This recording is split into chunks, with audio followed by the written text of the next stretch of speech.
جماعه انتوا عارفين مين جاي الامارات؟ والله بجد انتوا عارفين مين جاي الامارات؟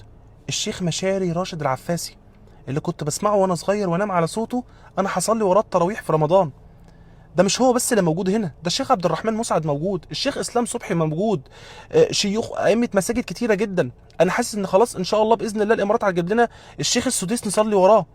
يعني خلاص. بجد فعلا شكرا لدوله الامارات على اللي بتعمله معانا. بتحللنا رمضان يا جماعه. والله رمضان بقى حلو.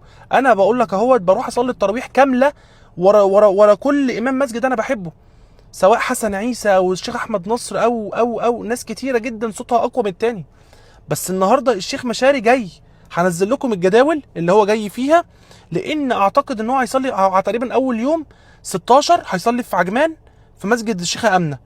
عجمان كلها هتتقفل، انا متخيل ده اللي هيحصل. بجد يا جماعه يعني حاجه جميله جدا.